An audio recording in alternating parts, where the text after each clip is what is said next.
मंदिर की आत्मा। गांव वापस्ती की पहाड़ी पर एक मंदिर था जो कई वजहों से प्रसिद्ध था। वापस्ती के परिवारों में आपसी सौहार्द बना हुआ था।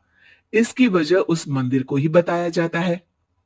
अयो विमला, ये इस मंदिर की कहानी क्या है रे? अरे ये मंदिर इस गांव के लिए बहुत ही शुभ है।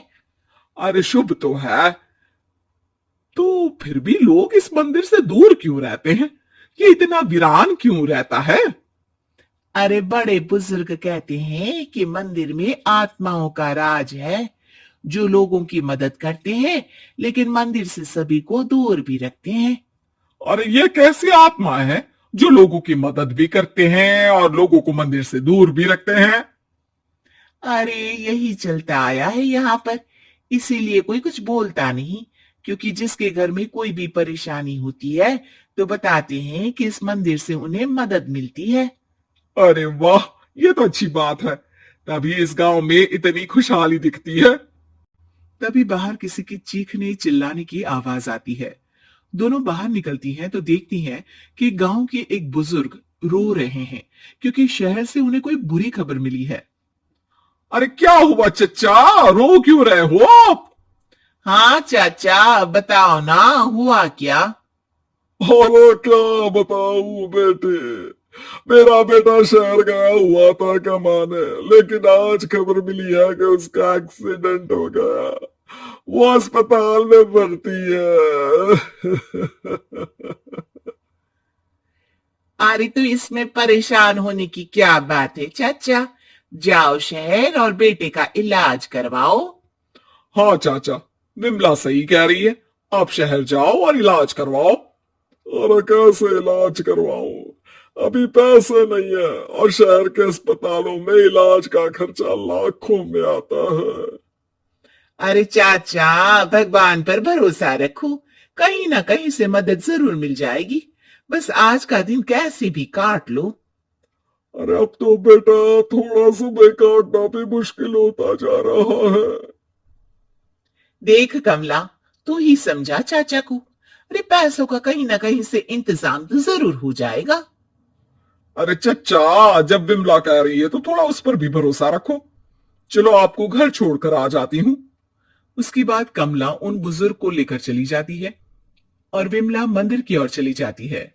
विमला मंदिर की सीढ़ियों पर चढ़ते हुए दूर से नजर आती है। उसके बाद वो आंखों से ओझल हो जाती है। उसी रात उस बुजुर्ग के घर के बाहर एक थैला रखा हुआ मिला। बुजुर्ग उस थैले को देखते ही चौंक पड़ा क्योंकि उसमें 5 लाख रुपए रखे हुए थे। वो बुजुर्ग सुबह दौड़ा दौड़ा गांव के दूसरे बुजुर्गों के पास गया। और मंगल भाई सुनो, मेरे घर के बाहर ये पैसों से भरा बैग रखा हुआ मिला है। अरे किसका है ये भाई? अरे भैया, मुझे क्या पता।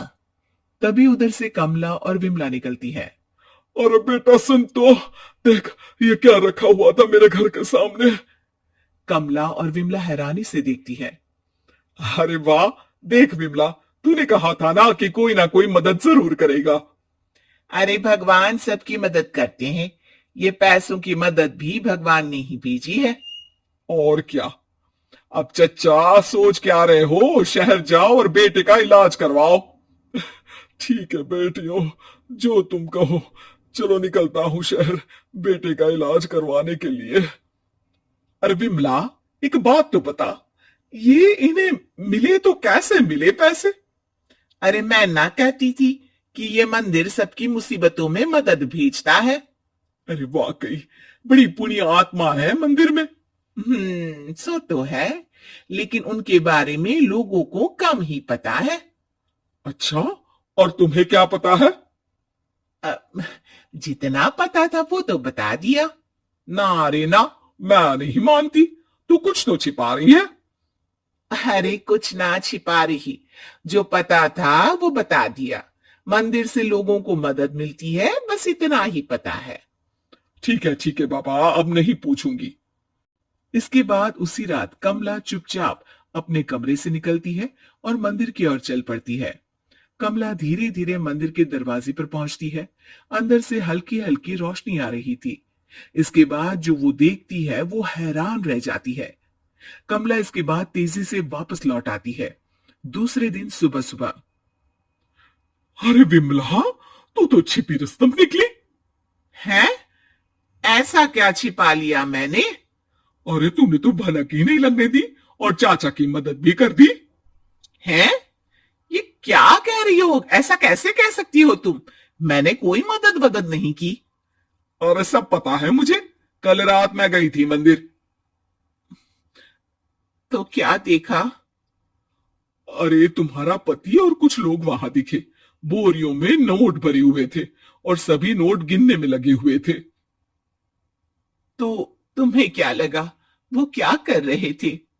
अरे मैं समझ गई कि वो लोग कहीं से डकैती कर पैसे लेकर यहाँ मंदिर के पीछे छिपाते हैं। अब जब तुम जान ही गई हो तो बता देती हूँ, लेकिन ये बात किसी को पता नहीं लगनी चाहिए। मेरे पति डकैती नहीं डालते हैं, बस उन लोगों से पैसे छीनते हैं जिन्होंने गलत तरीके से पैसे बनाए हैं। और फिर लोगों की मदद करते हैं। यही है वो पुण्य आत्माएं जो लोगों को मदद पहुंचाती है। अब समझी? हाँ, अब समझी उन पुण्य आत्माओं का चक्कर। सही है। करते रहो मदद, लेकिन सावधानी से, मेरी तरह कोई और ना पहुंच जाए।